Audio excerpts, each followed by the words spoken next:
London is one of the most popular tourist destinations in the world. Although we have visited this city many times, we have always been in a hurry. Therefore, we planned an in-depth 14-day trip around the UK and Ireland.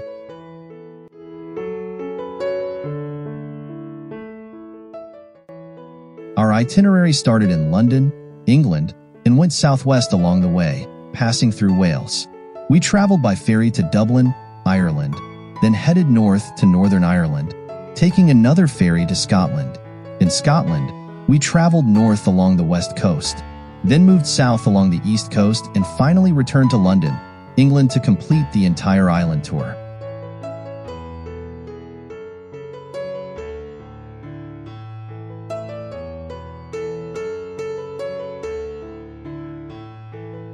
Along the way, our non-stop tour visited Stonehenge, which is listed as a World Cultural Heritage, the ancient city of Bath, the hometown of the writer Shakespeare, the birthplace of the famous band, the Beatles, the European cultural city of Liverpool, the world-famous University of Cambridge, Dublin, the capital of Ireland, Edinburgh, the capital of Scotland, and York, which has a history of more than 2,000 years. On the first day, we set off early from London and drove about 120 kilometers southwest to one of the most popular attractions in the UK, Stonehenge.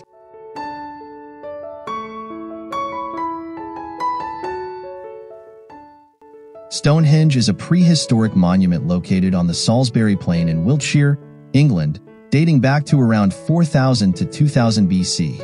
It consists of several dozen large stones arranged in a circular formation, with each standing stone measuring approximately 13 feet high, 7 feet wide, and weighing around 25 tons, topped by connecting horizontal lintel stones.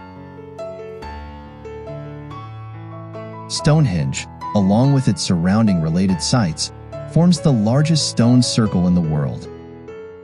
In 1986, it was inscribed on the UNESCO World Heritage List.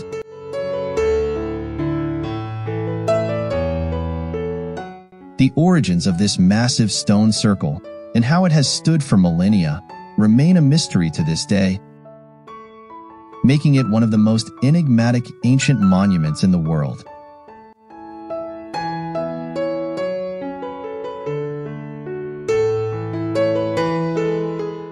After visiting Stonehenge, we continued our journey northwest and arrived in Bath, England, in the afternoon. Bath is the only city in the UK with natural hot springs, named for the vast Roman baths built here during the ancient Roman Empire. The Roman baths are the most iconic attraction in Bath, bearing witness to the city's ancient history. Bath Abbey,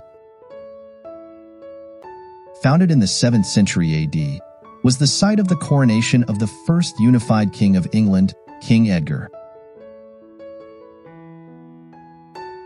The abbey boasts splendid stained glass windows, honey-colored stone pillars, and fan vaulting, creating an extraordinary play of light and space.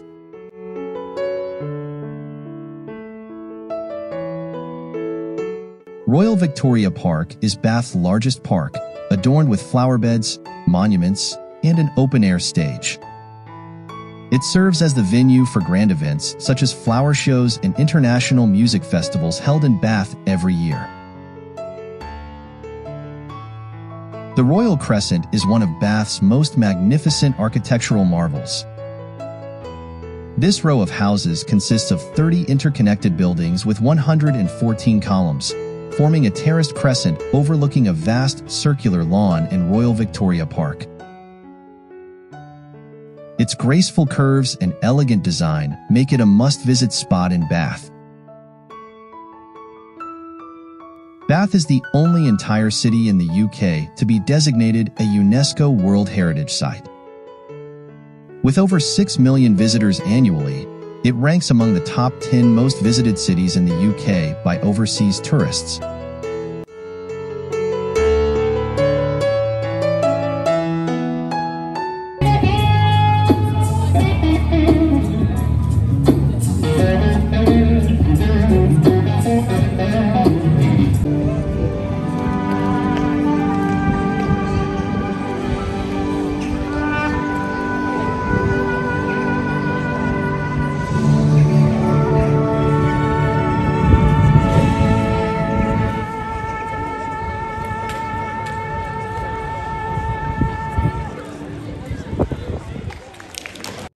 In the evening, we arrived in Cardiff City, Wales. Cardiff is the capital and largest city of Wales. We spent the first night of our journey here. Early the next morning, we left Cardiff City in Wales and headed to the Stratford-upon-Avon in England. It's worth mentioning the Gloucester services southbound, where we briefly stopped en route.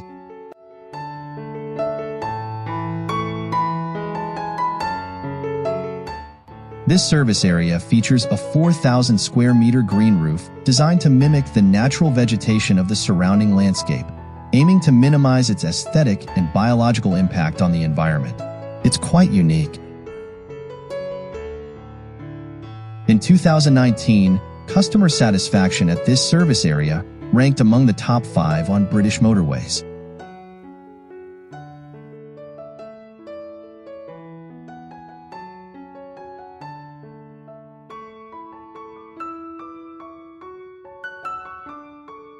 Following that, we arrived at the main attraction of the second day, the hometown of the renowned British playwright William Shakespeare, Stratford-upon-Avon.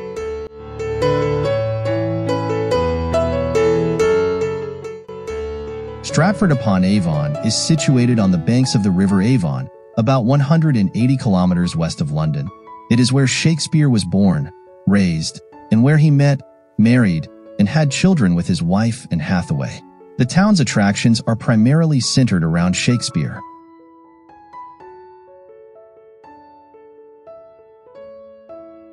Henley Street is one of the main streets in the town.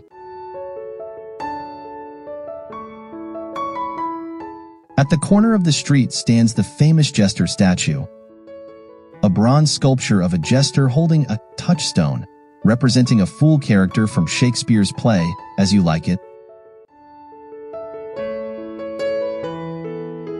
Shakespeare's birthplace is just a few steps away from the jester statue. It's a 2-story timber-framed house from the 16th century where Shakespeare was born and grew up. Today, it's a popular tourist destination, attracting visitors from all over.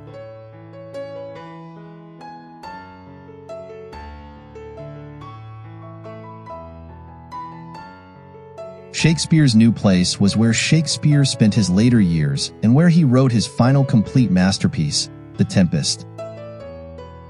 This house is now a museum of historical artifacts in Stratford.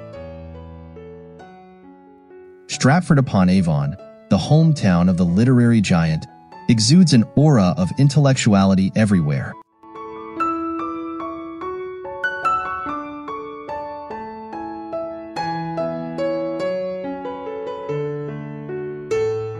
We strolled through Henley Street, passed through High Street, and reached Sheep Street. Everywhere, there are 16th century buildings, ancient and elegant, with some dating back to 1485. Walking amidst them feels like stepping into 16th century Stratford.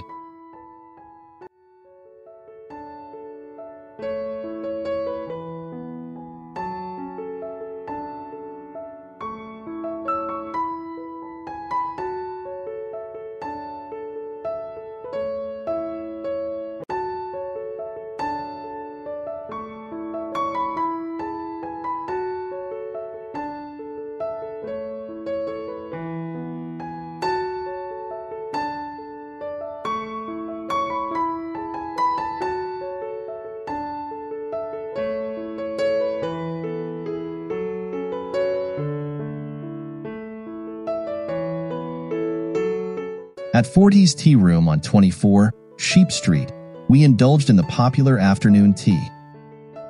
This 500-year-old terraced house turned retro-themed cafe is often crowded, especially during tea time.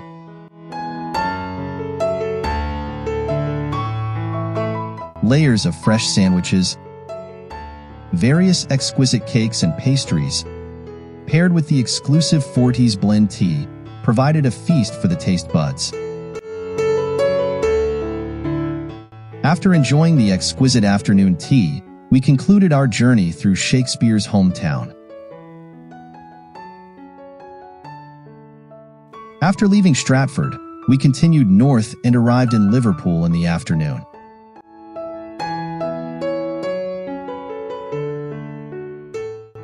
Liverpool is a famous port city located in the northwest of England and was once one of the world's most important ports.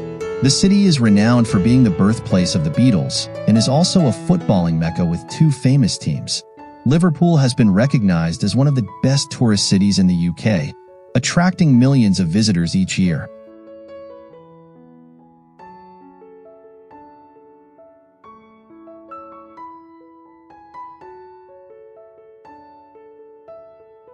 After a short rest, we headed to the famous Cavern Club. Passing through Derby Square, we visited the Queen Victoria Monument. The Cavern Club is located at 10 Matthew Street and opened on January 16, 1957, as a jazz club.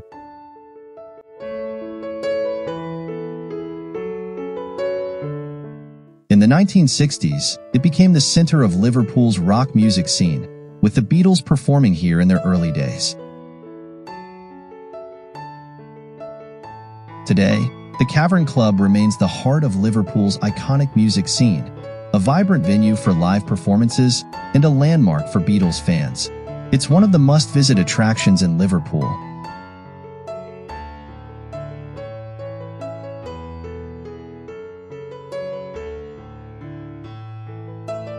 On our way back to the hotel, we specifically toured Liverpool's Chinatown.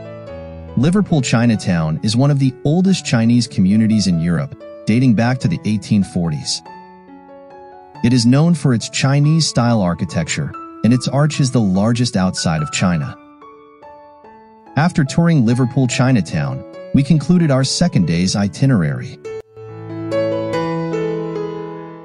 On the third day, before leaving Liverpool, we visited the Beatles statue near the Liverpool waterfront. The four members of the Beatles were all born and raised in Liverpool.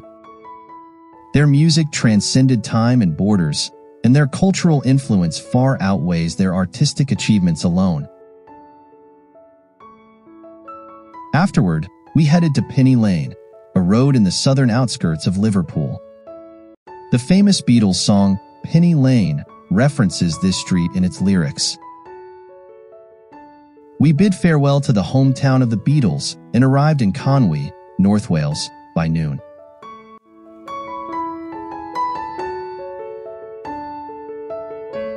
Conwy is the most famous and picturesque seaside town in North Wales, known for its medieval charm. Nestled between mountains and the sea, Conwy boasts stunning scenery.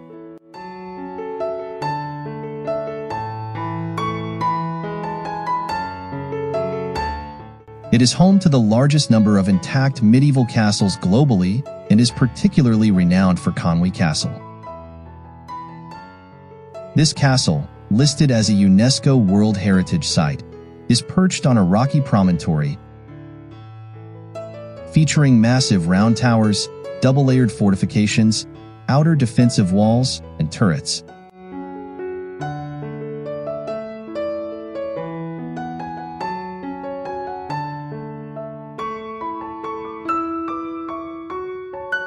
From the highest point of the castle tower, one can overlook the entire town of Conwy.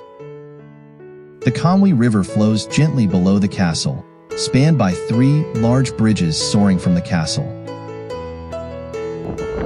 Conwy has a rich history, with its ancient harbor, the famous Conwy suspension bridge, and its proximity to Wales' most popular seaside resorts and the majestic Snowdonia mountain range, making it one of the world's finest tourist destinations. Conwy stands out as one of the most breathtakingly beautiful attractions of our entire journey.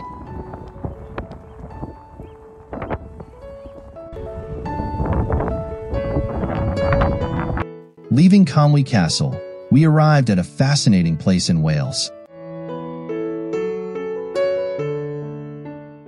It is renowned for having the longest place name in Europe and the second longest official single-word place name in the world. Its formal name consists of 58 characters and 19 syllables. The village is commonly referred to as Liverpool, with the full official name being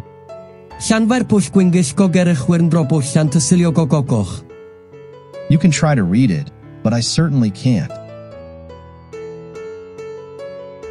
The village is home to a train station, which is also famous for having the longest railway station name and signage pronunciation.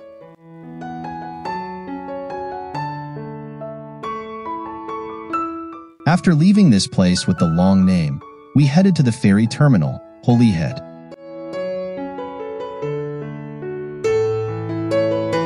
From here, we departed from the UK and took the ferry to the capital of Ireland, Dublin.